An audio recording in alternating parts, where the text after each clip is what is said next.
कहां से आगे चलना? तुम्हारा 300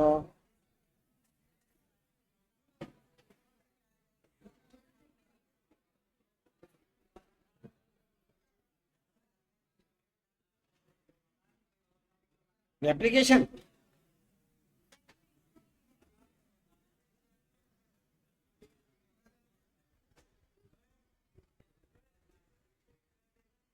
सात।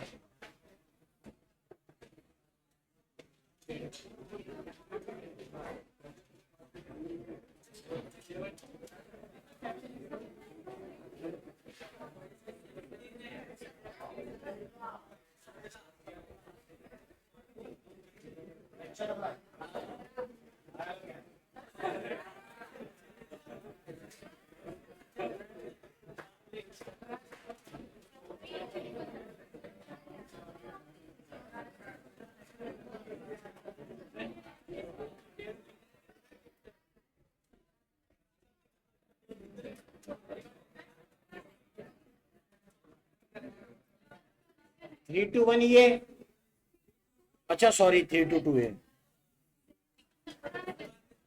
अरे उनमें गजब पहुंच जाए, 6वीं क्लास के ऊपर एप्लीकेशन चलाना है।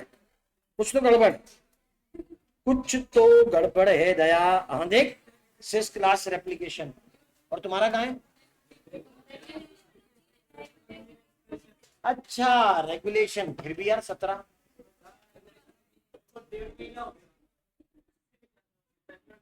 और वो 6वीं क्लास में रेप्लिकेशन,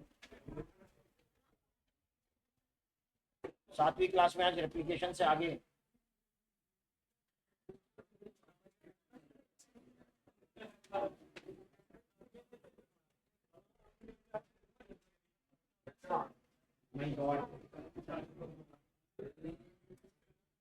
ठीक है यार, इनकी 1.5 घंटे की क्लास होती है, उन लोगों के लिए भी इतना ही हुआ है, हमारे लिए एक आध ज्यादा हो गई तो क्या दिक्कत है।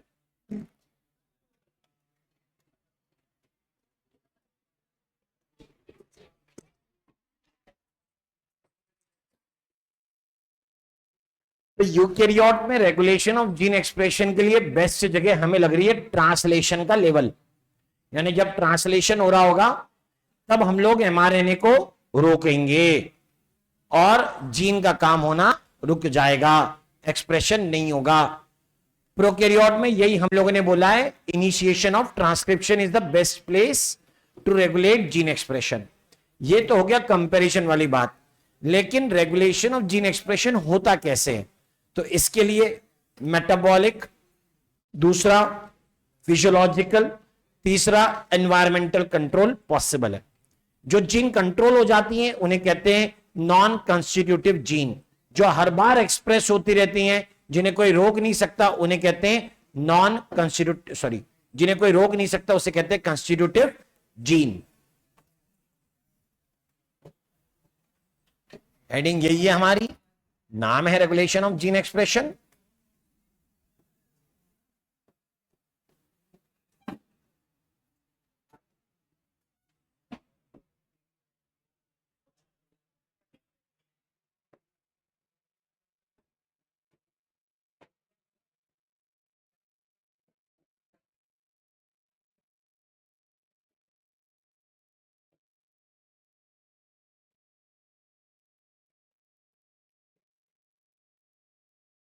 तो रेगुलेशन ऑफ जीन एक्सप्रेशन जो होगा वो 3 तरीके का है।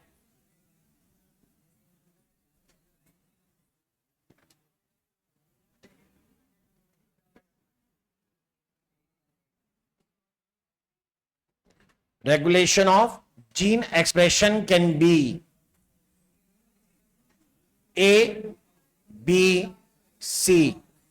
Metabolic, दूसरा फिजियोलॉजिकल, तीसरा एनवायरमेंटल। सबके मीनिंग जानने चाहिए। जैसे कोई पर्टिकुलर जीन है, वो एक एंजाइम बनाती है, उस एंजाइम से कोई प्रोडक्ट बनते हैं। बात ऐसी है कि अगर वो प्रोडक्ट ऑलरेडी मेरी डाइट में प्रेजेंट हो, तो वो बाहर से क्योंकि आ रहा है तो मेरी जीन को कह रहा है कि तेरे को काम करने की जरूरत नहीं है। ये रेगुलेशन करने का एक तरीका हुआ। ठीक है, अब जैसे ऐसा समझिए कि दो व्यक्ति हैं, दोनों एक बराबर उम्र के हैं, लेकिन एक एथलीट है और दूसरा एक नॉर्मल स्टूडेंट है, नॉर्मल लाइफ जीने वाला व्यक्ति है, आराम से उठता है, आराम तक सोता है। ठीक है, दूसरा जो है वो जल्दी उठता है, दौड़ता भागता बहुत है, बड़ी मेहनत करता है क्योंकि उसको कोई स्पोर्ट्स पर्सन बनना है या चलो पुलिस की भर्ती में जाना है, जो भी हो। अब जो पहला व्यक्ति है, जितना वो 3 समय में खाता है, वो पुलिस में जाने वाला एस्पिरेंट एक बार में खा लेता है। राइट, कहां जाता है, शरीर तो बढ़ नहीं रहा, तो मतलब डाइट ज्यादा हो गई, कारण है मेटाबॉलिक एक्टिविटी कैसी, उसकी बॉडी ज्यादा। तो यहां मेटाबॉलिक रीजन इसको बोलोगे फिजियोलॉजिकल। इंडिविजुअली जो अलग अलग बिहेवियर होते हैं जीन के, उनको क्या मानते हैं, फिजियोलॉजिकल। कि किसी में ज्यादा जीन्स ज्यादा एंजाइम्स बने हैं, इसलिए वो ज्यादा फास्टर काम भी कर पा रहे हैं और प्रोडक्ट जल्दी जल्दी यूटिलाइज हो रहा है। जबकि कुछ दूसरे इंडिविजुअल के अंदर जीन का नंबर जीन से बनने वाले एंजाइम के नंबर ऑप्टिमम है, कम नहीं है तो ज्यादा भी नहीं है, उतने ही है जितने बनने चाहिए थे, तो नॉर्मल एक्टिविटी कर रहा है। तो इंडिविजुअल लेवल पर जब जीन के एक्सप्रेशन में डिफरेंस आए तो उसे क्या बोलोगे, फिजियोलॉजिकल। जब एनवायरमेंट बदलने पर, जैसे कोई व्यक्ति यहीं रह रहा है इंदौर में, अब वो घूमने के लिए गोवा चला गया, गोवा जाने पर उसकी स्किन ज्यादा डार्क हो गई, लौट कर आया तो बोला कि अरे भाई, तो बोले सन टैनिंग हो गई है, टैनिंग, क्योंकि मैं वेकेशन पे गया था बीच पे, इस कारण से ये टैनिंग हो गई है। तो टैनिंग होने का कारण है मेलानिन का ज्यादा बनना, वो एक प्रोटीन हुआ, प्रोटीन तब ज्यादा बनेगा जब जीन ज्यादा एक्सप्रेस होगी, जीन ज्यादा एक्सप्रेस हो रही है, कारण कौन है, एनवायरमेंट, एनवायरमेंटल। राइट, और जब मैंने ऐसी कुछ बात बताई कि जिसके कारण हम लोग कहते हैं कि मान लें पीकेयू पढ़ रहे थे, पीकेयू में फिनाइल एलेनिन यूज नहीं हो रहा था तो टायरोसिन नहीं बन रहा था, याद आ रहा है। इस तरीके से टायरोसिन बनाने वाली जीन के ऊपर कैसा इंपैक्ट पड़ रहा है, मेटाबॉलिक। ओके, तो यानी आप कहते हो कि जीन एक्सप्रेशन का रेगुलेशन तीनों में से किसी भी टाइप का हो सकता है, मेटाबॉलिक, फिजियोलॉजिकल या एनवायरमेंटल, तीनों याद रखेंगे। देखिए तीनों। अब बात आती है कि जब ये 3 टाइप के हो गए तो मैंने कहा जीन जो कंट्रोल में हो या फिर रेगुलेशन में हो, और जीन जो रेगुलेशन में नहीं है। Jeans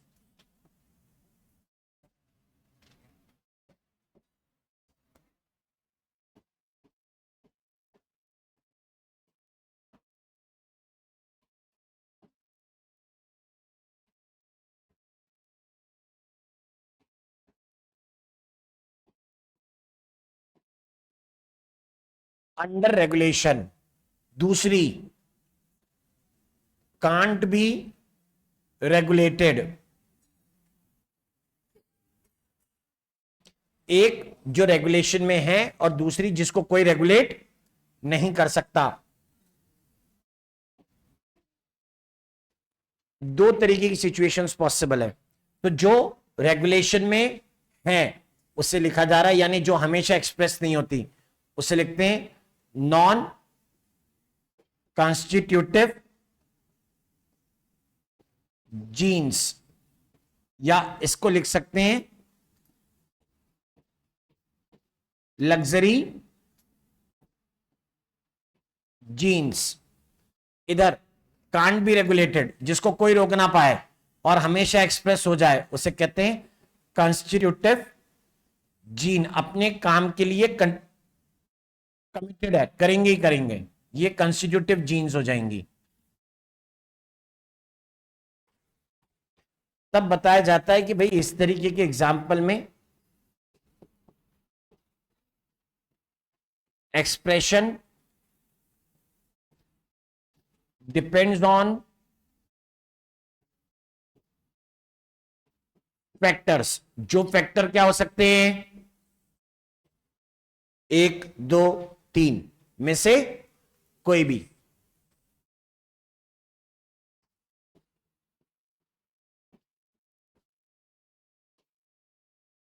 the phenomena is called as लग्जरियंट।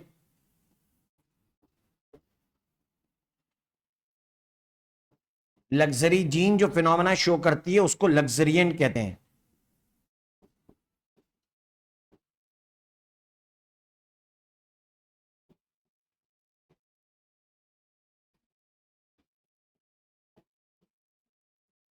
Expressed constantly, जो लगातार एक्सप्रेस होती हो, नॉट अंडर रेगुलेशन, उसको कोई फर्क नहीं पड़ रहा है, कोई उसके ऊपर बस नहीं चला सकता, अपनी मर्जी पे चलती हैं, उन पर किसी की मर्जी नहीं चलती। House keeping genes are example of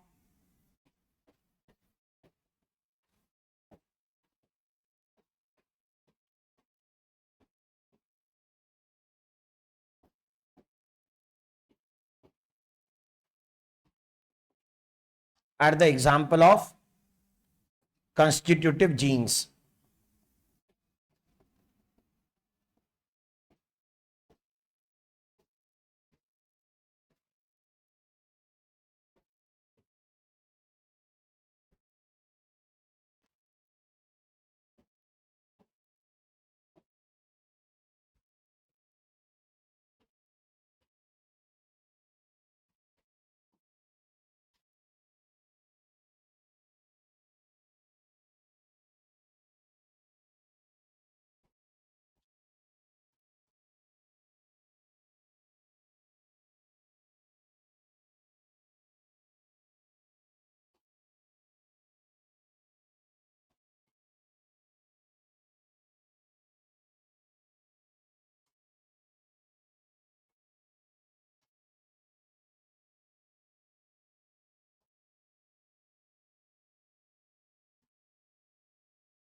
done.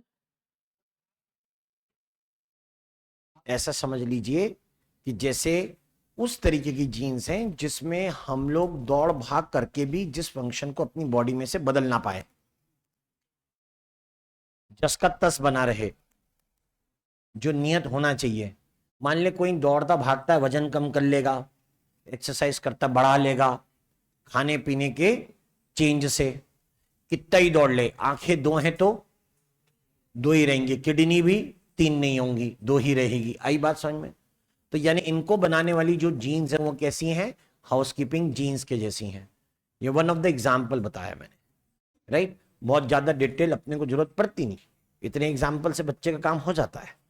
तो हम ये कहते हैं कि दैट ऐसे अलग अलग एग्जाम्पल्स हैं, हम लोग जब पढ़ते हैं तो प्रोकैरियोट में इसको पढ़ना आसान है, यानी expression, regulation of gene expression in prokaryotes, ये ज्यादा आसानी से पढ़े जाने वाली चीज है, हम उसी के बारे में पढ़ते हैं।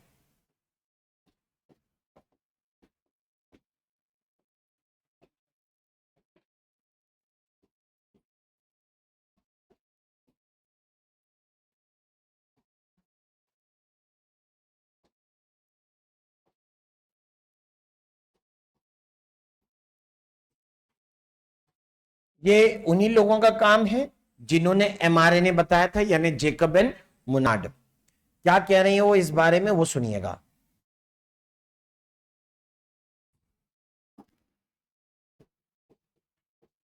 जेकब एंड मुनाड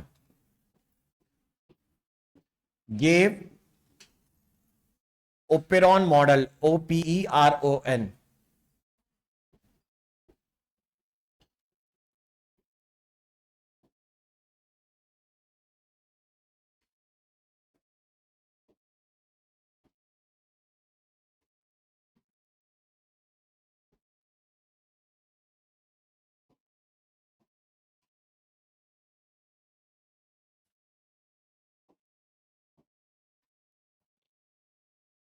और इस ऑपरन मॉडल में क्या बात की जाती है? कहते हैं ऑपरन मॉडल में बात की जाती है सेट ऑफ जीन्स। ये एक सेट ऑफ जीन्स है। कैसी जीन्स की बात कर रहे हैं? If it is set of genes, तो इस जीन्स में दो तरीके के कंपोनेंट आते हैं। एक जिसे कहते हैं कंट्रोल जीन्स, और तीसरा जिसे दूसरा जिसे हम लोग कहेंगे स्ट्रक्चरल जीन्स। हमने स्ट्रक्चरल जीन्स का नाम पढ़ा था जब हमने उसके दाएं और बाएं पढ़े थे, प्रमोटर एंड टर्मिनेटर। ये उससे थोड़ा सा प्रो लेवल है, मतलब आगे का लेवल। प्रमोटर टर्मिनेटर की बातें कुछ अलग तरीके से लिखी जाती हैं कि कंट्रोल जीन्स में कंपोनेंट होते हैं, एक को बोलते हैं regulator. Regulator is I, regulator gene का नाम आई जीन भी है, एक्चुअल में जीन नहीं है। आगे एक एग्जाम्पल, रेगुलेटर जिसे काम करने को कहता है उसका नाम होता है ऑपरेटर। वो ऑपरेटर यानी ओ जीन है। और एक तीसरा है जिसे हम लोग कहते हैं that is called as promoter, जिसको लिखेंगे पी से। ये तो नाम सुना हुआ है, हम इनमें से प्रमोटर को जानते हैं। टर्मिनेटर जैसा वर्ड यहां पे यूज नहीं हो रहा है। तो ये तीन कंट्रोल जीन्स कहलाएंगी और स्ट्रक्चरल जीन्स उस तरफ है। हम पहले भी जानते हैं कि फंक्शनल एंजाइम्स या प्रोटीन्स बनाने वाले जीन्स का नाम क्या है? Structural jeans. जब हमने सिस्ट्रॉन पढ़ा था ना, तभी कह दिया था कि cistron is equal to structural genes, right. ऐसे दो अलग अलग टाइप के जीन्स हैं जिसे हम लोगों ने यहां पे मेंशन कर दिया। फाइन, हम इन दोनों को डिफाइन करना चाहते हैं, वही करेंगे भी।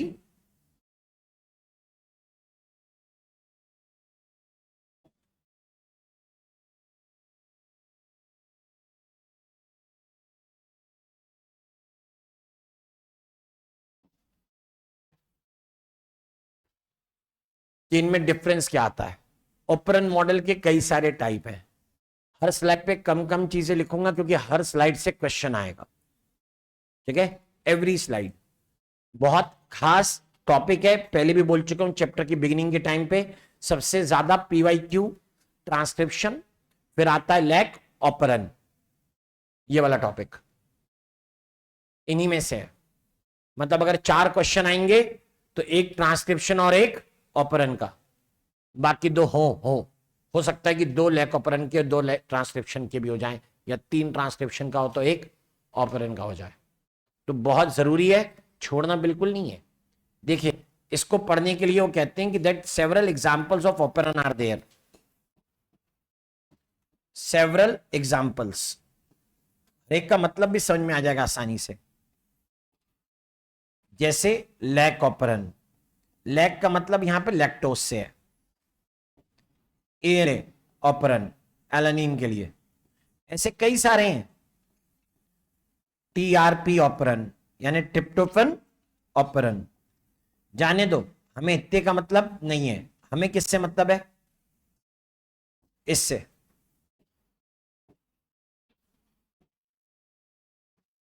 The one which is most studied, ये मोस्ट स्टडीड एग्जाम्पल है।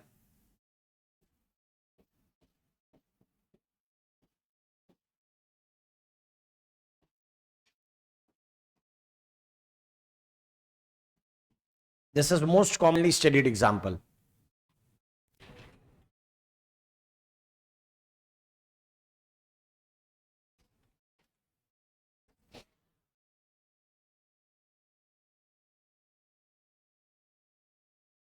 हम लैक ऑपरन ही पढ़ेंगे, उससे पहले भी बहुत कुछ पढ़ना है, इतनी जल्दी नहीं।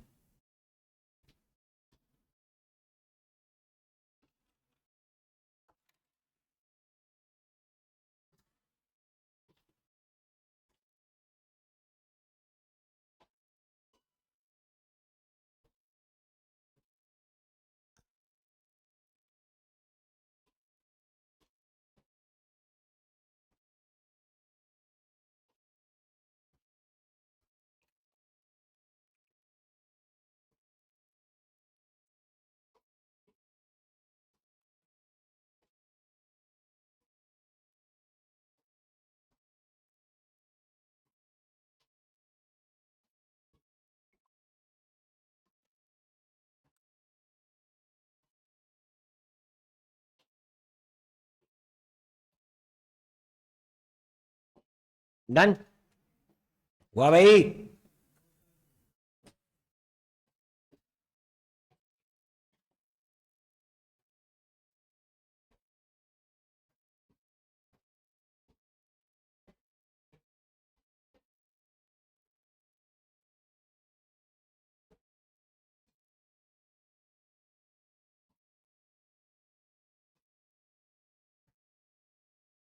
ये देख रहे हैं regulator.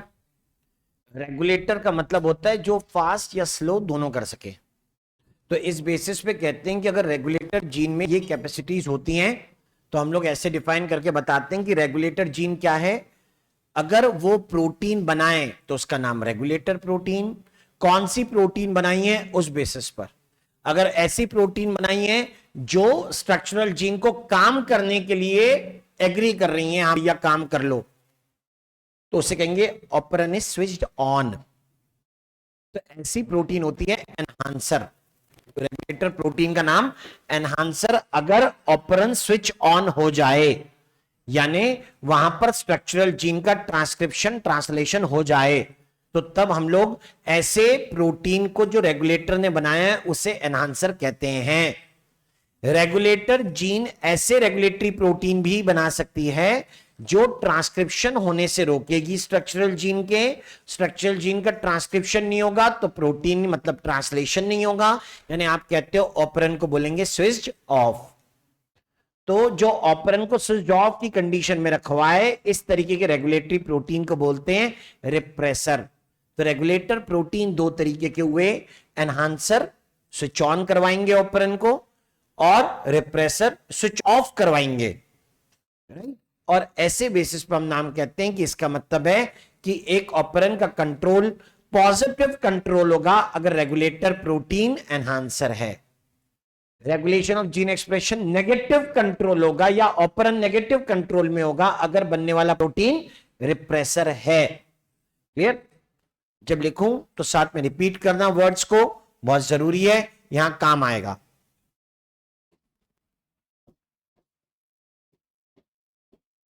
N operon is under control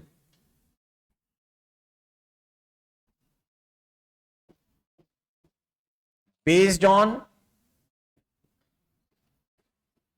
the regulator protein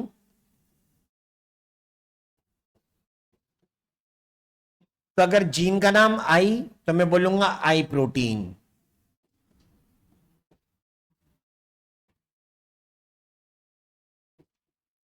bye the regulator gene.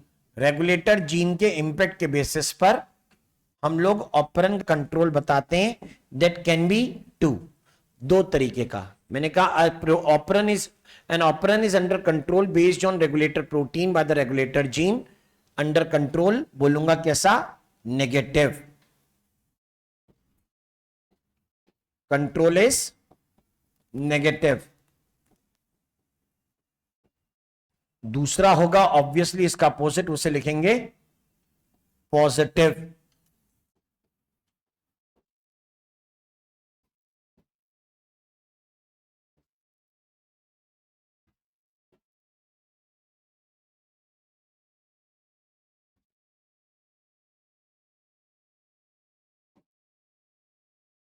तो नेगेटिव कंट्रोल और पॉजिटिव कंट्रोल, इन दोनों को अगर हम लोग समझे तो ये मेंशन करते हैं कि नेगेटिव कंट्रोल कब बोला मैंने, बोलो, जब regulator protein is a repressor.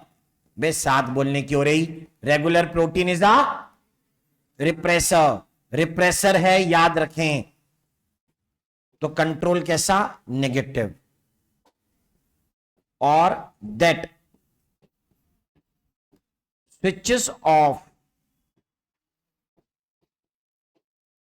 the operon, जो ऑपरन को क्या कर दे, स्विच ऑफ, मतलब काम करना बंद। No transcription, obviously no translation. यही प्रोटीन बना। इंटरेस्टिंग है, इससे पहले तक हम बोलते थे स्ट्रक्चरल जीन प्रोटीन बनाती है, यहां तो रेगुलेटर जीन भी प्रोटीन बनाती है। आई बात समझ में। सिस्टोन में सिर्फ किसने प्रोटीन बनाया था, याद आ रहा है, किसने बनाया था प्रोटीन सिस्टोन के अंदर, स्ट्रक्चरल जीन ने।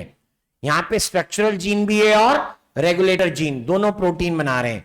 इधर देखिए नेक्स्ट अगली बात, इधर सामने की तरफ रेगुलेटर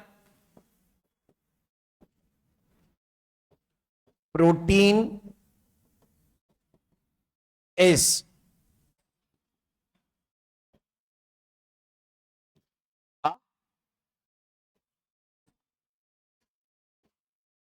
एन एनहांसर, वो एक एनहांसर हो गया, और दैट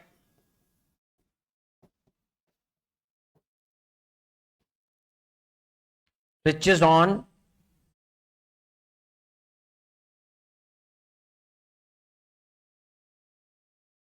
कुछ गलती लिख रहा हूं मैं,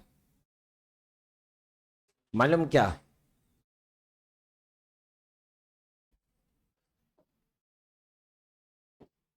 स्पेलिंग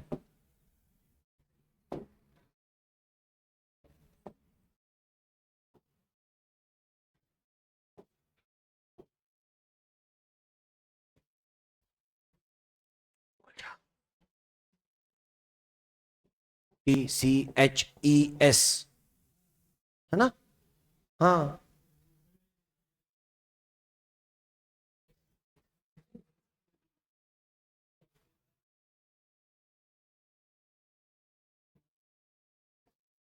चल रही।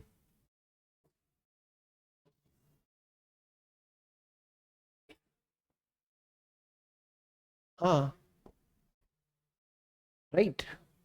स्विचेस ऑन मींस ES होता है। क्यों कंफ्यूज था? मन में विचार आया,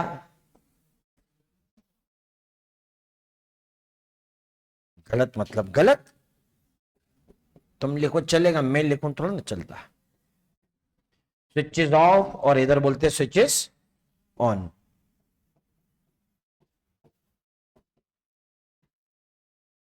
राइट, ऐसे दो अलग अलग सिचुएशन है। एनहांसर स्विच ऑन करवा रहा है, स्विचेस ऑन द ऑपरन, दोनों अलग अलग है भाई।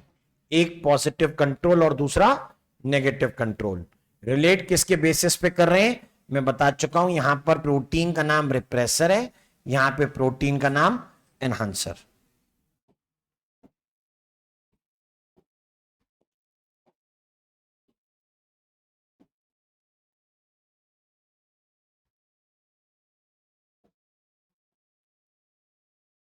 Then operand can be under positive control और नेगेटिव कंट्रोल। आगे बढ़ते हैं, दूसरा टाइप।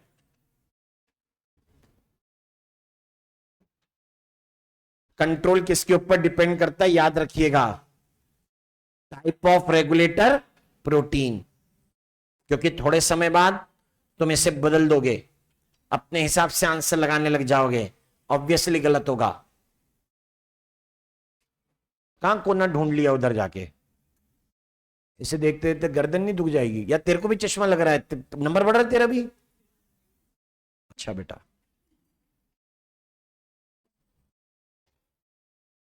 मतलब एक ने वो बात कही जो मैं सिरे से खारिज कर सकता हूं, क्या कि सामने बैठने से नंबर बढ़ जाए। मैं प्रैक्टिकली कह सकता हूं कि ये गलत है, और तू उसका समर्थन करने पहुंच गया कि हाँ सर मेरा भी नंबर बढ़ रहा है सर। या तू उस बात में बिलीव करता है कि अगर मैं गर्दन ऐसे करूंगा तो मेरी भी गर्दन जिराफ की तरह लंबी हो जाएगी। तो भैया है,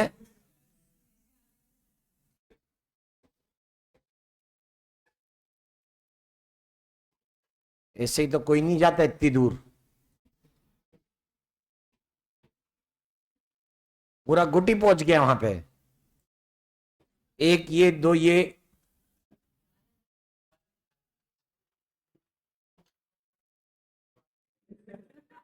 ये भी है। डन।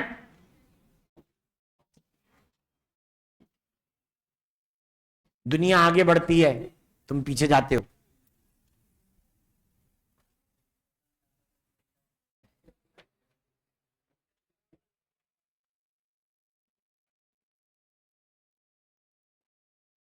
operon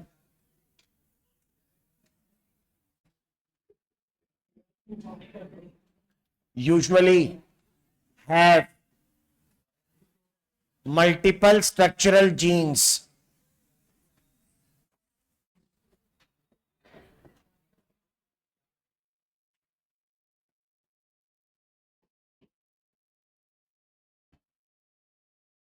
राइट, ऑपरेन के पास में मल्टीपल स्ट्रक्चरल जीन्स हैं। और मल्टीपल स्ट्रक्चरल जीन्स का क्या मतलब होता है? The multiple structural genes means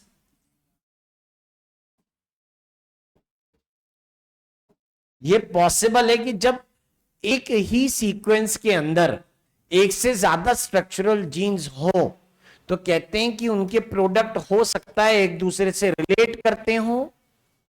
कैसे? मान लो एक मेटाबॉलिक पाथवे है, बायोमोलिक्यूल्स में एक डिस्क्रिप्शन है, 2 बड़े बड़े पैराग्राफ गायब हो गए हैं, पुरानी एनसीईआरटी में थे, नए वाले में नहीं है, मेटाबॉलिज्म जिसमें उन्होंने लिखा हुआ है। तो उस मेटाबॉलिज्म में वो लिखते हैं कि मेटाबॉलिक पाथवे सर्कल या एक स्ट्रेट फ्लो के जैसा हो सकता है। अब इसमें इसका मतलब हो गया एक से ज्यादा स्टेप। बायोलॉजिकल रिएक्शन मोस्टली एक से ज्यादा स्टेप वाले होते हैं, और ये जो एक से ज्यादा स्टेप है ये कह रहे हैं कि हो सकता है कि मेटाबॉलिक पाथवे के ये एक से ज्यादा स्टेप के अंदर काम करने वाले एंजाइम शायद सेम ऑपरेन के स्ट्रक्चरल जीन्स से बनते हो। मान ले कहीं 3 स्ट्रक्चरल जीन्स हैं, नाम कुछ भी दे दो, जीन 1 2 3, हो सकता है उनसे जो एंजाइम बन रहे हैं इस तरीके से उनके नाम एंजाइम 1 2 3 एक मेटाबॉलिक पाथवे में पार्टिसिपेट करते होंगे जिसके अंदर 3 स्टेप है। पहले में एंजाइम 1, दूसरे में एंजाइम 2, तीसरे में एंजाइम 3। फाइनल प्रोडक्ट एंजाइम 3 से बनता है, लेकिन एंजाइम 3 के लिए जो सबस्ट्रेट है वो एंजाइम 2 का प्रोडक्ट है। समझे? एंजाइम 2 के लिए जो सबस्ट्रेट है वो एंजाइम 1 का प्रोडक्ट है। आई बात समझ में? दिस माइट बी पॉसिबल, ऐसा हो सकता है। ठीक है, किताब में लाइन दी है भाई, गलत नहीं दी है, वैसे लिखा तो लगभग ठीक है। क्या लिखा है? यूजुअली, ऑलवेज तो नहीं बोला ना। Operon usually have multiple structural genes whose proteins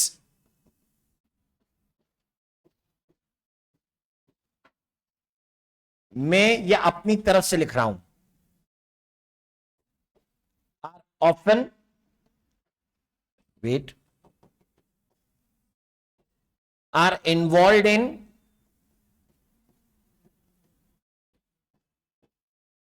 same metabolic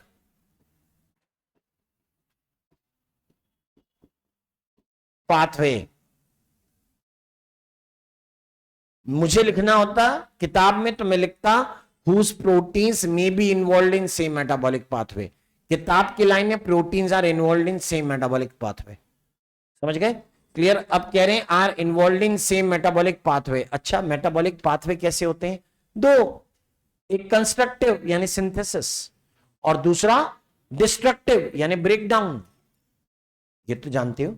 synthesis को बोलते हैं एनाबॉलिक, ब्रेक डाउन को बोलते हैं कैटाबॉलिक। ये नहीं सर सब उसमें भी तो बन ही रहा है, नहीं, छोटा कंपाउंड बन रहा है ये नहीं बोलना। किसके बेसिस पे बोलना है? रॉ मटेरियल यानी सबस्ट्रेट के बेसिस पे।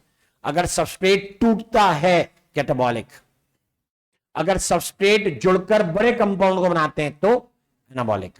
Right?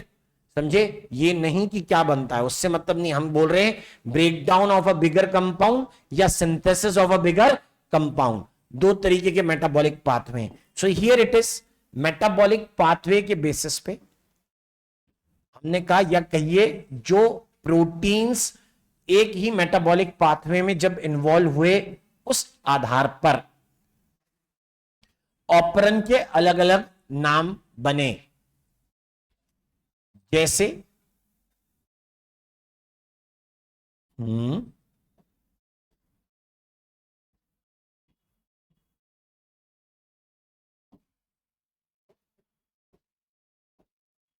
hence operon operates operand किससे ऑपरेट कर रहा है वो सुनिए, किसके बेसिस पे, वो जो जीन्स के प्रोडक्ट हैं उन प्रोटीन्स या उन एंजाइम के बेसिस पर ऑपरेट्स। वन, पहला, वेट, इस तरफ नेगेटिव लिखा था ना, catabolic pathway.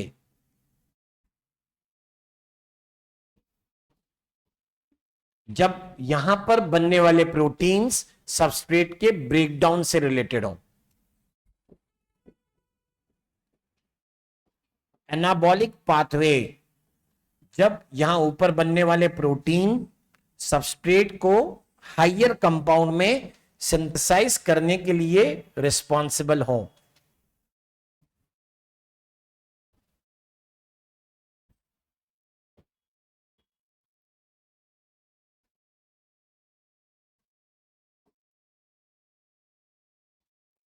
Two types are there.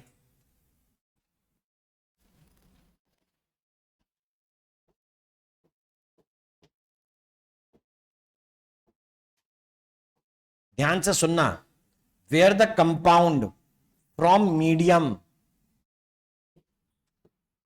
कहां से, मीडियम से,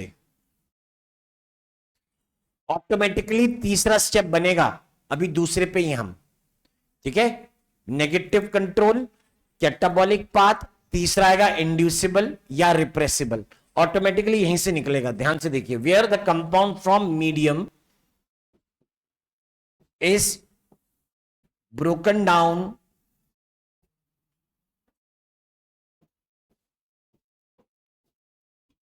by the operant products। तो पाथवे कैसी होगी, कैटाबॉलिक। ऑपरेंट ने जो पाथवे चलाई होगी वो कैसी होगी, कैटाबॉलिक होगी। जब ऑपरेंट कहता है कि हम उस कंपाउंड को बना सकते हैं जो तुमने मीडियम में दिया है, यानी हम तो ऑपरेंट काय के थे, एनाबॉलिक पाथवे के थे। बात समझ में है, हम काय के ऑपरेंट थे, एनाबॉलिक पाथवे के। ध्यान से पढ़ना इस लाइन को, तुमसे कुछ पूछने वाला हूं। Where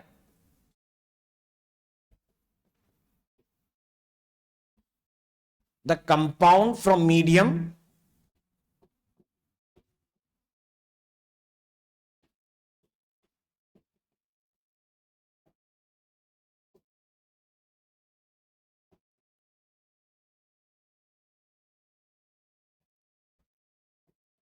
is actually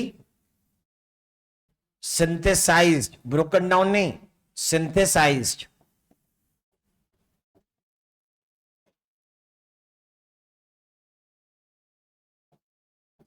by the operand। अच्छा,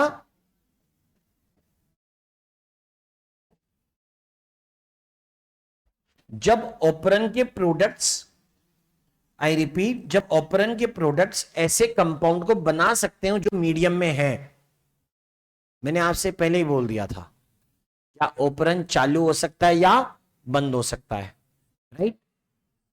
क्या इस सिचुएशन में ऑपरेंट काम करेगा जब मीडियम में ऑलरेडी वो सब्सटेंस प्रेजेंट है जिसका सिंथेसिस करना है? क्यों करें, तुम पहले से हो, यानी ऑपरेंट क्या हो जाएगा, स्विच ऑफ। ऐसे मीडियम स्विच ऑफ करवा देंगे और ऐसे मीडियम स्विच ऑन करवाएंगे। बात समझ में आ रही है?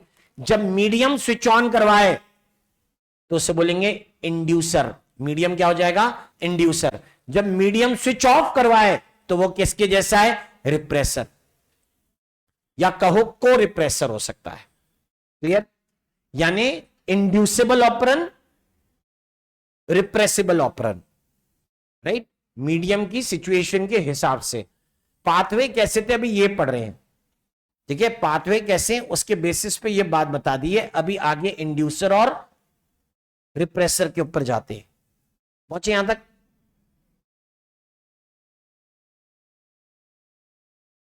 यानी अगर ऑपरेंट ने काम नहीं किया तो मीडियम में आया कंपाउंड ब्रेकडाउन नहीं होता, राइट।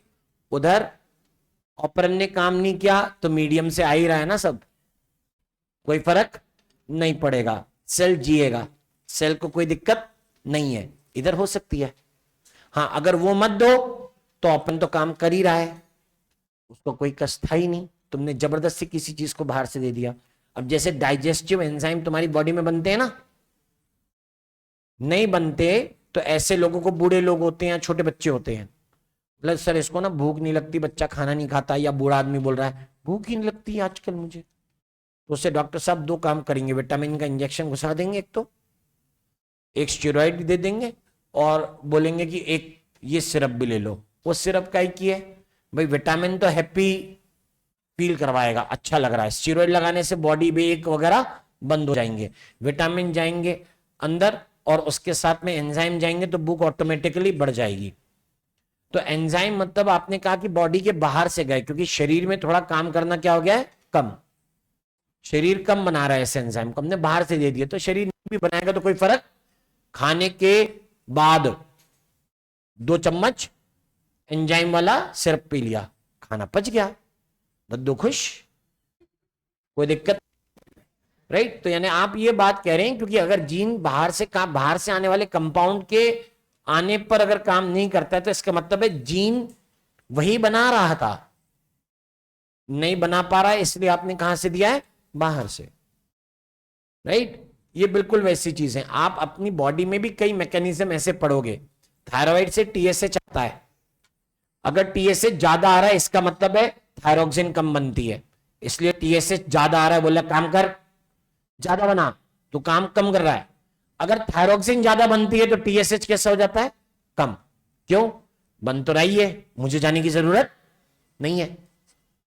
ये बहुत जगह है, मैं फीडबैक वर्ड यूज कर सकता हूं लेकिन मैं करूंगा नहीं, उसका कारण अलग है। कन्वेंशनली फीडबैक का मतलब होता है जहां प्रोडक्ट अपने सिंथेसिस को रोकता हो, यहां पर ऐसा नहीं चलता, राइट, फीडबैक वर्ड यूज नहीं करेंगे। आगे देखो, मैंने कहा मीडियम के बेसिस पे बात आई, तो यानी इसका मतलब यह है, hence based on that compound from the medium,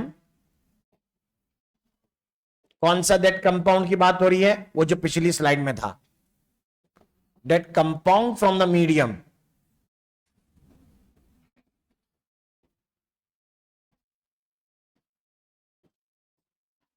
and operon is an example of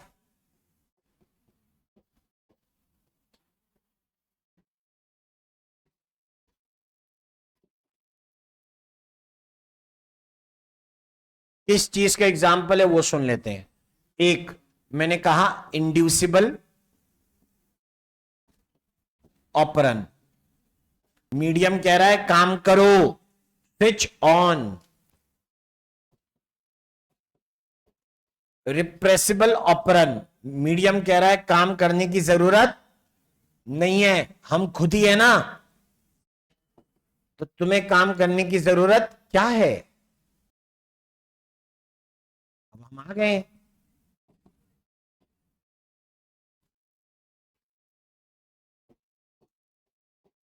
where compound from medium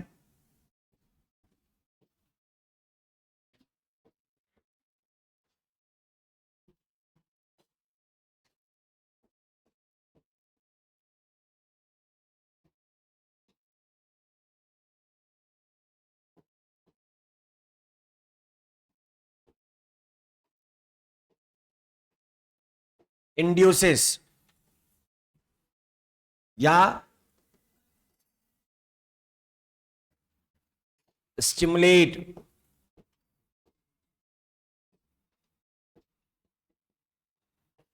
operant to switch on, ऐसा कंपाउंड बनाओ जो हमें क्या कर दे, ब्रेक कर दे, तो उसे कहेंगे इंड्यूसिबल ऑपरन। यानी कंपाउंड क्या हो जाएगा, कंपाउंड को तुम बोलोगे इंड्यूसर, ऐसे कंपाउंड को इंड्यूसर मानेंगे। इधर वेयर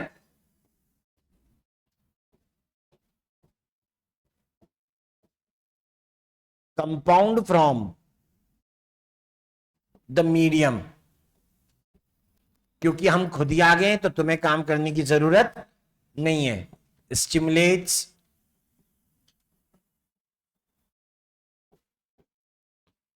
ऑपेरन टू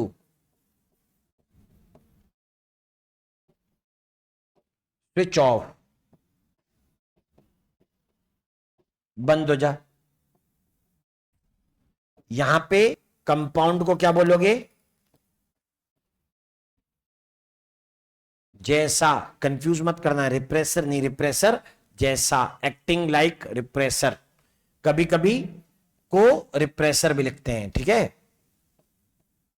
कंफ्यूज हो सकते हो ना, क्योंकि हमने रिप्रेसर तो प्रोटीन को कहा था, यहां पे मीडियम से आने वाला कोई कंपाउंड है। हम लोग रिप्रेसर वर्ड किसको कह रहे हैं? हम लोग रिप्रेसर वर्ड कह रहे थे रेगुलेटर प्रोटीन को, रिप्रेसर और को रिप्रेसर।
डन।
हम पढ़ने वाले हैं the most common example of operon in that is lac operant.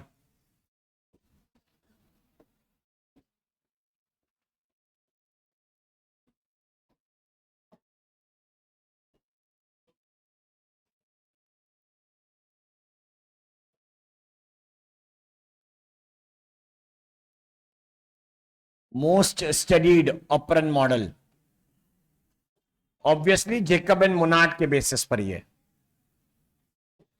Lack stands for lactose, यहां पे लैक का मतलब होता है लैक्टोज। लैक्टोज का एक दूसरा नाम भी है, इसी को कहते हैं बीटा गैलेक्टोसाइड।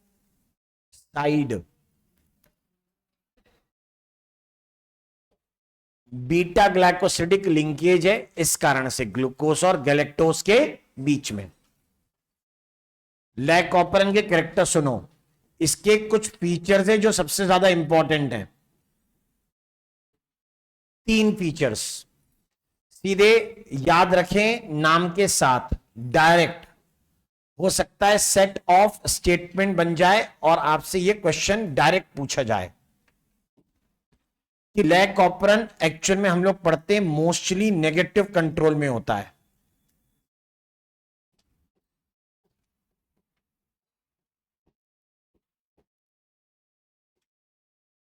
दूसरा, it is an example of catabolic pathway, ये कैटाबॉलिक एंजाइम्स को बनाने या कैटाबॉलिक प्रोटीन को बनाने का काम करता है। और तीसरा, इसमें मीडियम यानी लैक्टोज के कारण switch on off the operon है, इसलिए ये इंड्यूसिबल सिस्टम का भी एग्जाम्पल है। These are the prime characters, आप कह सकते हो ये वो फीचर्स हैं जो लैक ऑपरेंड के लिए हर एक को मालूम होने चाहिए।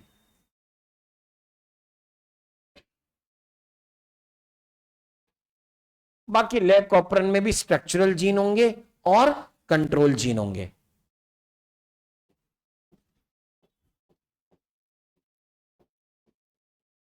Contents,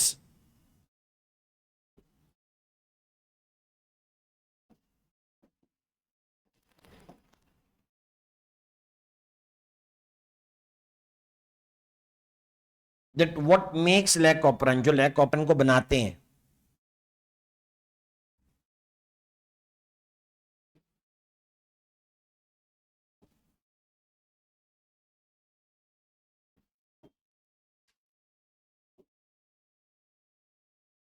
one, that I am sitting here, same way control genes हैं,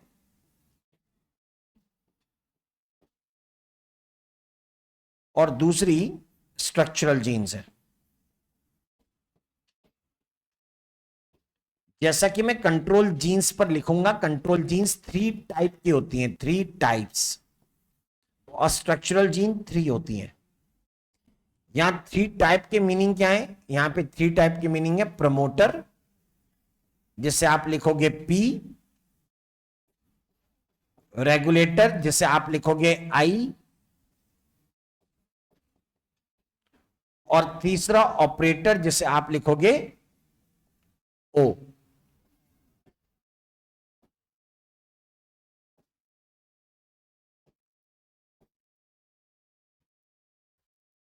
और तब इसे मेंशन करते हैं स्ट्रक्चरल जीन के नाम पे कि इसके कंटेंट क्या है। रेगुलेटर को कई बार ऐसा भी लिखा जाएगा, लैक आई। स्ट्रक्चरल जीन्स 3 हैं, नाम देखें, lac Z, lac Y, lac A. तो पुरानी लिखी लाइनों के हिसाब से लैक जेड वाई ए तीनों लैक्टोज मेटाबॉलिज्म में पार्टिसिपेट करने वाले होने चाहिए, पुरानी लिखी लाइनों के हिसाब से। डायग्राम बनाते हैं, उसमें सारी चीजों को पढ़ते हैं।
डन।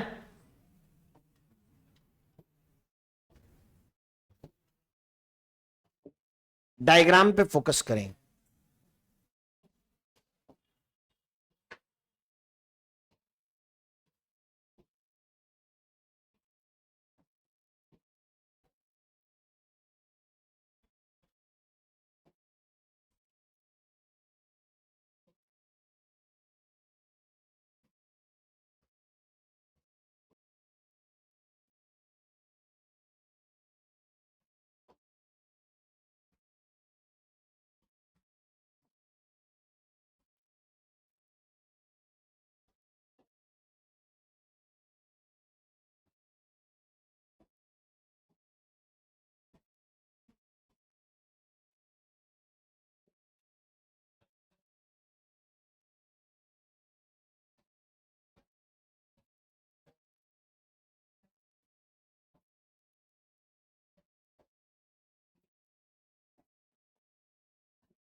सब कंपोनेंट बना दिए अलग अलग, जो सेम टाइप के, उनको एक कलर से शेड किया ताकि आप उनको बाकियों से अलग रख सकें। कंट्रोल जीन में सबसे बड़ी जो है वो है आई। कंट्रोल जीन में सबसे बड़ी आई होती है, दिस वन, या चाहो तो मैं पूरा लिखूंगा, इसको कहूंगा लैक आई। यहां पर है उसको कह रहे हैं प्रमोटर, यहां भी है प्रमोटर और यहां है ऑपरेटर। ओके, यहां बीच में कोई प्रमोटर नहीं है, सॉरी ऑपरेटर नहीं है, और इसका कोई रेगुलेटर भी नहीं है। जिस जीन का रेगुलेटर नहीं होता वो जीन कंस्टिट्यूटिव होती है, समझ गए? जिस जीन के लिए रेगुलेटर ऑपरेटर नहीं होते, इसका मतलब वो क्या है? कंस्टिट्यूटिव। ऑपरेटर खुद काम नहीं करता, उसे रेगुलेटर काम करने को बोलता है, या कहिए रेगुलेटर खुद से काम नहीं करेगा, दूसरे को काम करने के लिए कहेगा। किसको? ऑपरेटर को। तो अगर ऑपरेंड स्विच ऑन या स्विच ऑफ होता है तो ये किसके दिशा निर्देश हैं? रेगुलेटर के, राइट? कैसे हुआ वो वाली बात समझेंगे। यहां इसे कहेंगे लैक जेड, यहां है वाई, यहां है ए। तो ठीक है भाई, जो डायग्राम से इंफरेंस ड्रॉ हो रहा है पहले वो पढ़ते हैं, बाकी सारी चीजें होती रहेंगी।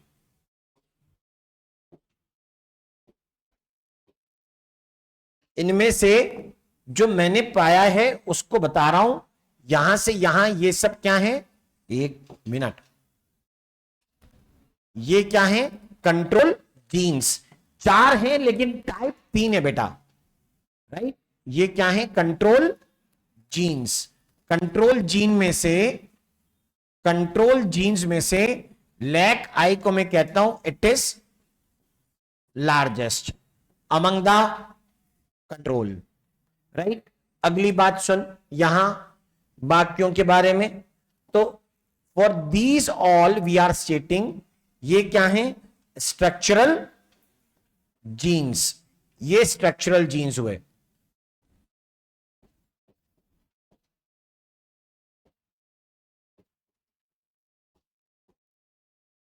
और तब मेंशन करते हैं स्ट्रक्चरल जीन में लार्जेस्ट कौन है? Z, right? मुझे पहले से ही पता है कि जेड बाई ए अगर स्ट्रक्चरल जीन है तो प्रोटीन बनाएगी ना, राइट? मैं कैसे लिखूंगा, ध्यान से सुनना। प्रोटीन बनाने वाले, इनमें से प्रोटीन बनाने वाले कौन कौन है? लिसन, एक सबसे पहले नाम किसका आ रहा है? लैक आई का। अच्छा जी, लैक आई प्रोटीन बनाता है, लैक जेड प्रोटीन बनाता है, लैक वाई बनाता है और लैक ए। लेकिन इनमें कुछ डिफरेंस है। क्या? असली जीन तो जेड वाई ए है, समझे? लैक आई तो एक प्रोटीन बना रहा है, जिस प्रोटीन को क्या बोलोगे? Regulatory protein. इसका नाम रेगुलेटरी प्रोटीन है। और क्योंकि हम लोग लैक ऑपरेंट पढ़ रहे हैं, इसीलिए यहां पे लैक ऑपरेंट कैसा है? पीछे लिखा था मैंने, कौन सा कंट्रोल है? पढ़, जोर से पढ़।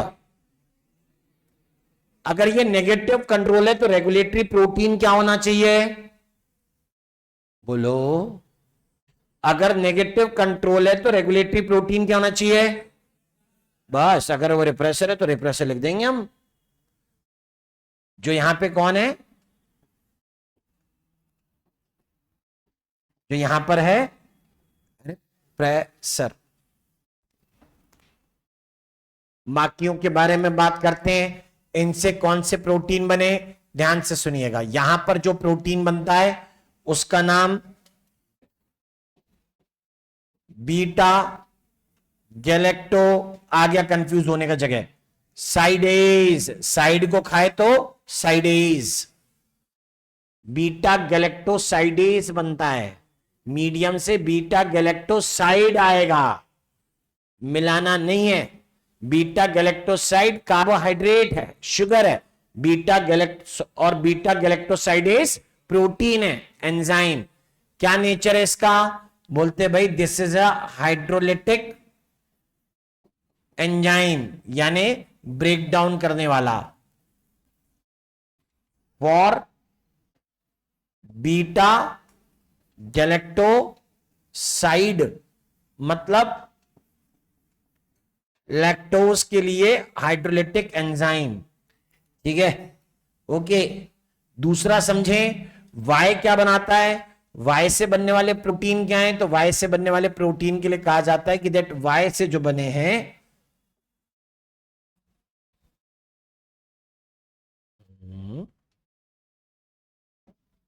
कि वाई से जो प्रोटीन बनेगा that is named as permease. वो परमिएज प्रोटीन है। परमिएज क्या प्रोटीन है वो सुनो, वही तो खुला लिखता हूं, बाद में सिकुड़ देंगे, क्या दिक्कत है।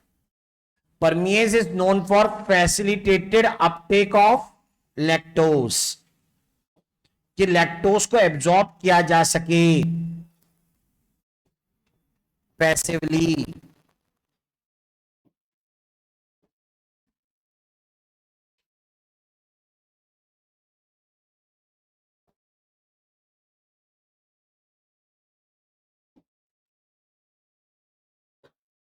केस नंबर थर्ड, तीसरा भी सुनो, उसका नाम है ट्रांस एसिटाइलेज। अब इनकी तारीफ में हम कहें क्या? फंक्शन बता देता हूं, लेकिन सच बात बताऊं, लैक्टोज के मेटाबॉलिज्म में ट्रांस एसिटाइलेज का कोई रोल नहीं है। लेकिन लाइन क्या याद रखनी है कि लैक ऑपरन में तीनों जीन, जो स्ट्रक्चरल जीन है, वो तीनों काय के मेटाबॉलिज्म में पार्टिसिपेट कर रही हैं? लैक्टोज के। समझ गए? ज्यादा डीप में नहीं जाने का, समझ गए? Trans acetylase, transfer of acetyl group में छोटा सा लिखना तो चाहूंगा, क्या है? मन नहीं मानता, क्या लिखूंगा? अनरिलेटेड। जाने दे, हमें तो ये वाली लाइन याद रखने का, क्या? Proteins involve in the same metabolic pathway. मैं तो इसको क्या करूंगा? डबल अंडरलाइन करूंगा। मैंने तुम्हें अलग अलग कलर वाली मेथड बताई थी? नहीं बताई थी? चल रहने दे, पहले ही 17 क्लास हो गई है।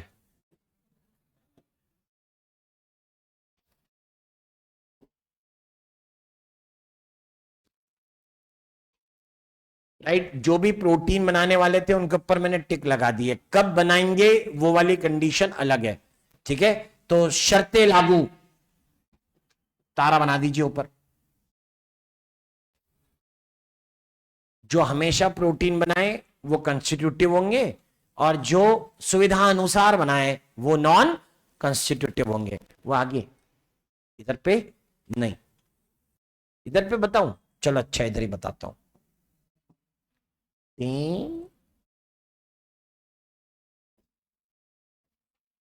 ले, शर्तें पूरी कर देते हैं। कैसे बनाए इन्होंने?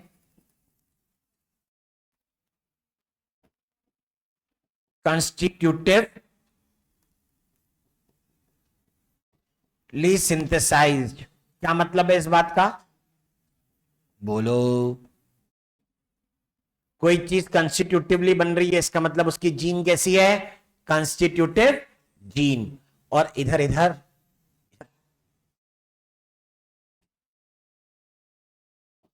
Non कंस्टिट्यूटिवली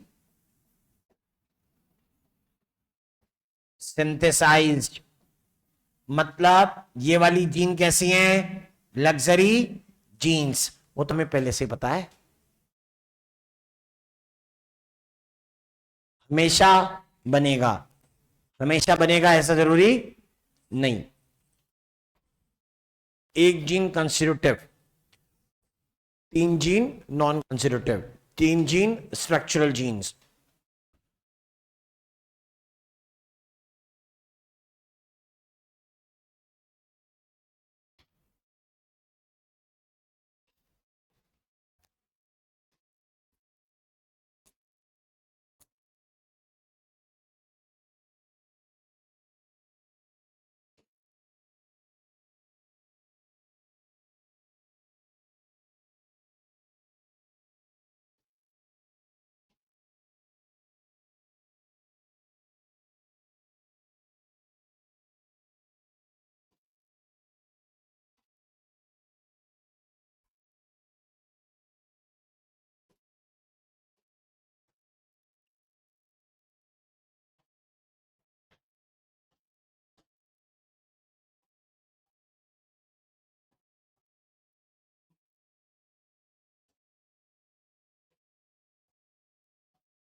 done.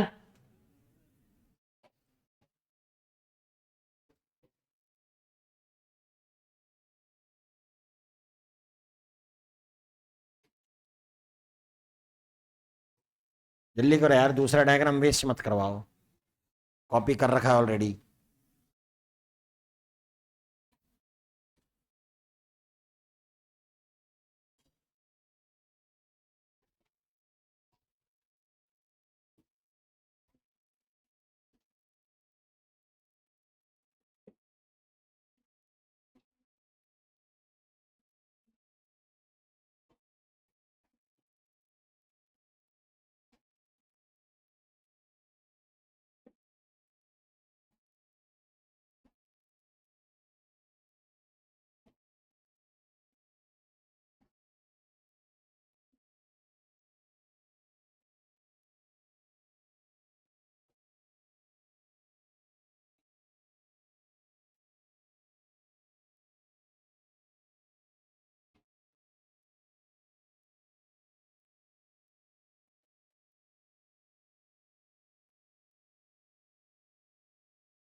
Normal situation, normal situation जब मीडियम में ग्लूकोज है, ग्लूकोज लैक्टोज से ज्यादा है, तब की सिचुएशन, राइट। मतलब हम बात कह रहे हैं व्हेन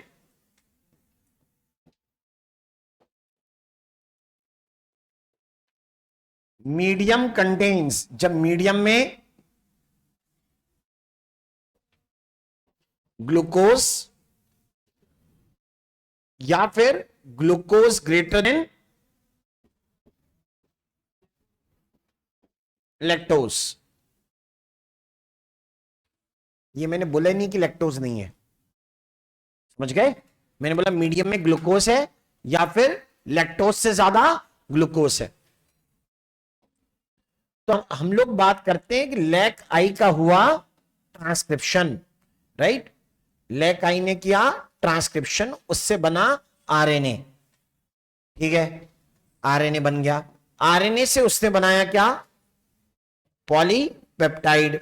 वो जो पॉलीपेप्टाइड आई से बनता है वो कौन है, रिप्रेसर।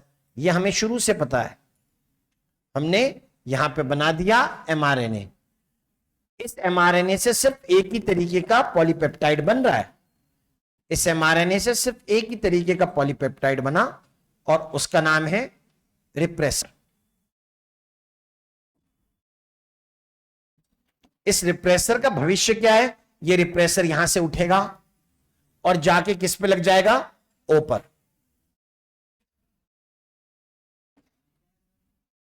रिप्रेसर है, बनाने का तरीका है भाई, ऐसा क्यों बनाया है ये पूछ सकता है तू। अभी बता रहे हैं, गले का फंदा है, क्या है, हां ये लग गया, राइट। होता ये है कि आरएनए पॉलीमरेज नॉर्मली यहां से जुड़ गया प्रमोटर से और अपना काम कर रहा है, यानी ट्रांसक्रिप्शन। यहां पे बना एमआरएनए, जिस एमआरएनए से सिर्फ एक ही पॉलीपेप्टाइड बनता है उसे, या कहिए एक ही प्रोटीन बनता है, उसे क्या कहते हैं, मोनोसिस्टोनिक। ये कैसा है, यहां पर मोनोसिस्टोनिक एमआरएनए ही है। अच्छा, ओके, बन गया। यहां बना, हम कहेंगे रेगुलेटरी प्रोटीन, और ये रेगुलेटरी प्रोटीन आरएनए पॉलीमरेज को आगे जाने से क्या कर देगा, रोक देगा। इसलिए ZYA कुछ भी काम नहीं करेंगे, नो ट्रांसक्रिप्शन, प्रोसेस क्या हो गई, पूरी बंद, स्विच ऑफ। कंडीशन याद रखें, कब है स्विच ऑफ, जब ग्लूकोज है या ग्लूकोज लैक्टोज से ज्यादा है, ठीक है। नॉर्मली मैं अपने शब्दों में नहीं कहूंगा कि लैक्टोज नहीं है, लेकिन अपोजिट सिचुएशन में कहा जा सकता है कभी कभी, जिसमें हमने कोई लैक्टोज लिखा ही नहीं। कहां लिखा, बात तो अभी चालू हुई है, अभी तो जीन के बारे में पढ़ रहे थे। लैक्टोज है नहीं है, वो वाली सिचुएशन तो अब आनी है, वो तो अब आएगी, राइट। अभी ये स्विच ऑफ है, हमने कहा है कि ग्लूकोज लैक्टोज से ज्यादा है। कुछ कुछ जगह पर लोग लिख देंगे कि लैक्टोज क्या है, एब्सेंट, समझे। अपने लेवल पर ये इतना गलत नहीं है, समझ गए। आगे ये स्विच ऑफ की सिचुएशन है, रेगुलेटरी प्रोटीन है, इसने प्रोसेस को रोक दिया, इसलिए इसका नाम क्या लिख दिया है, रिप्रेसर। नेगेटिव कंट्रोल का एग्जांपल, जब मीडियम में ये वाली सिचुएशन हुई तो हम लोगों ने कहा कि इस समय हमने ऑब्जर्व किया है दैट रिप्रेसर यानी रेगुलेटर प्रोटीन बाइंड्स, किससे जुड़ा है,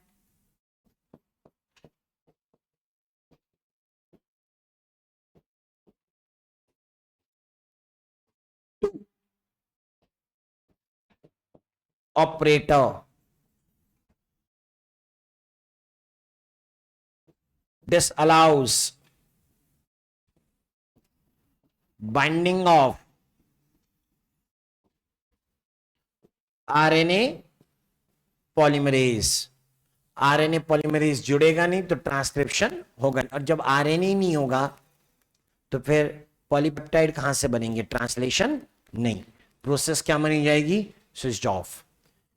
क्लियर, ये लिख रहा हूं लेकिन ब्रैकेट में लिखा है, ध्यान रहे, ठीक है, क्लियर। ये हो गई एक सिचुएशन। दूसरी सिचुएशन है कि जब लैक्टोज दिया गया अकेले या लैक्टोज दिया गया ग्लूकोज से ज्यादा, तो मीडियम से निकल के ये ग्लूकोज जाके किससे जुड़ जाता है, यहां पर रिप्रेसर से, क्योंकि रिप्रेसर यहीं रोक दिया गया, ऑपरेटर कैसे रह जाता है, खाली। ऑपरेटर खाली रह जाता है तो मतलब आरएनए पॉलीमरेज आगे बढ़ जाएगा। जेड वाई ए से एक ही एमआरएनए बनेगा। मल्टीपल स्ट्रक्चरल जीन की इंफॉर्मेशन एक एमआरएनए पर आए उसे कहेंगे polycistronic mRNA.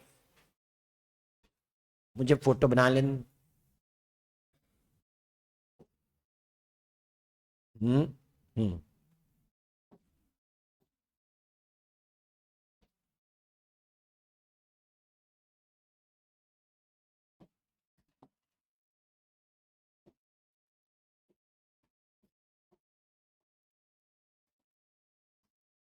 when medium contains lactose, या लिखोगे लैक्टोज ग्रेटर देन ग्लूकोज। अच्छा, बाइंडिंग ही तो करनी है, इसी से तो जुड़ना है। अगर इसका लुक अलाइक होगा तो चलेगा, इट विल बी सेम। हम लोग लिखते हैं एलो लैक्टोज, कोई भी। व्हेन मीडियम कंटेन्स लैक्टोज, जब लैक्टोज है मीडियम में तब भी ये रिप्रेसर बना रहा है। जब मीडियम में रिप्रेसर, जब मीडियम में लैक्टोज नहीं था तब भी ये क्या बना रहा था, रिप्रेसर। भाई तभी तो बोला है लैक आई क्या है, कंस्टिट्यूटिव जीन। वो कंस्टिट्यूटिव जीन ही कहलाएगा। यहां सुनिए क्या हुआ, लैक्टोज गया इधर, मतलब मैं आऊंगा तो तुम नहीं जाओगे, समझ गए। मैं आया तेरे लिए,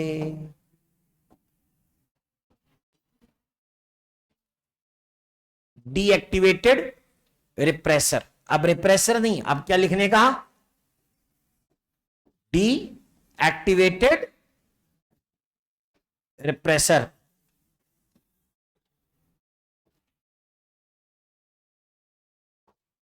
बंद, ये बंद, बाकी सब चालू। यानी यहां पर यू कैन सिंपली से सिंथेसिस हो गया। लेकिन आरएनए कितना है, एक ही है। लेकिन सबके हिस्से का है, इसलिए इसको क्या लिखेंगे, पॉलीसिस्ट्रॉनिक। ये बना पॉलीसिस्ट्रॉनिक एमआरएनए। मतलब इससे बनने वाले प्रोडक्ट भी क्या होंगे, अलग अलग, एक दो तीन,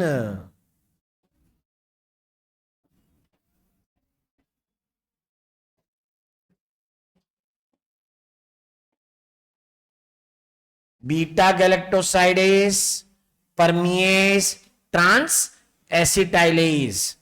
ये बना बीटा गैलेक्टोसाइडेज। थोड़ा सा लैक्टोज अंदर आ गया था, और जैसे इनको भनक लगी कि थोड़ा सा लैक्टोज अंदर आ गया है, क्योंकि लैक्टोज है हाइड्रोफिलिक, मेम्ब्रेन होती है हाइड्रोफोबिक, इसलिए आसानी से अंदर नहीं आ सकता। थोड़ा सा ही आ पाया है, धीरे धीरे आ रहा है। तो ये एंजाइम है, इसने उसको डाइजेस्ट करना चालू किया। बोलो बाहर से लैक्टोज आ रहा है खाने के लिए, तुम्हें उसको अपटेक करना चाहिए। तो यहां पर क्या बने, यहां पर बने परमिएज। ये ट्रांसपोर्ट प्रोटीन है। बोला हम रास्ता देंगे लैक्टोज को अंदर लाने के लिए।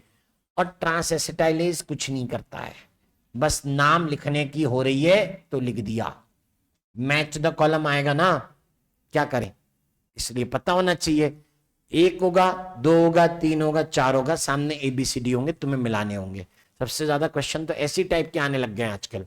तो यहां पे कंडीशन क्या हुई, यहां पर हम लोग मेंशन करेंगे कि बाहर से आने वाला लैक्टोज क्या करता है, lactose binds to operator, sorry, binds to repressor. वो रिप्रेसर से बाइंड करता है, मतलब ऑपरेटर इज फ्री, ऑपरेटर से कोई भी जुड़ा नहीं। आरएनए पॉलीमरेज जुड़ेगा, जुड़ने दो। आरएनए पॉलीमरेज आता है प्रमोटर पर, इससे तो केवल आगे जाने का रास्ता मिलता है। और ये प्रोसेस इसलिए क्या कहलाएगी, स्विच्ड ऑफ की ऑन, ऑन। लैक्टोज को क्या मानेंगे, इंड्यूसर, आप एलोलैक्टोज को भी कह सकते हो। स्पेशल सिचुएशंस हैं, करेंगे अपन लोग नेक्स्ट क्लास में।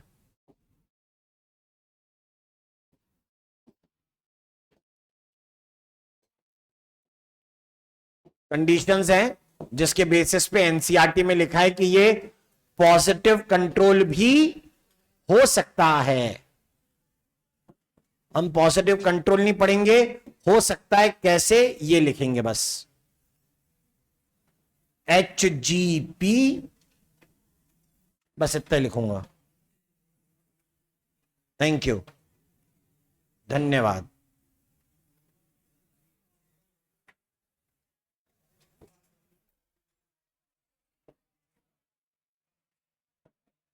क्या संडे को क्लास रखें?